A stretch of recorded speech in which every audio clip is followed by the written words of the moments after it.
Our experience with Bankability has been pretty amazing, actually. When we first started these classes with our trainees, they I was asking them, what do you guys want to learn as far as financial management, about money management?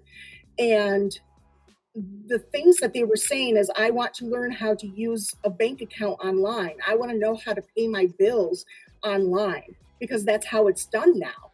It's so rarely done with checks and through the mail anymore. And they just have never been taught any of that information.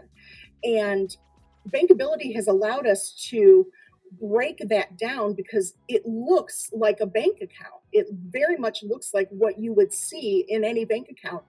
And we can break it down, explaining there's pay stubs on there. We can explain, when they're looking at the gross or the net earnings, how that's different, what happens when taxes are taken out, how that affects their total earnings, how that affects their ability to pay their bills, what happens when you're in the negative now.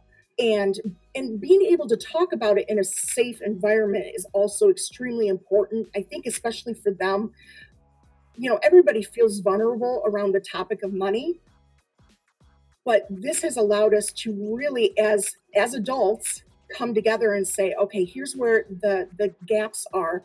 Here's what we can fill in the information, and then here's how it applies directly to you. And this is what you can take away and then go home and practice getting on your own account to your own bank account. And then you can come in and ask a question if you have a question. And then they're able to tie a lot of that stuff together, and they've been able to do a lot of stuff independently, things that they would have never been able to do independently before. And that's really one of the best things that Bankability has delivered to us and has given to us.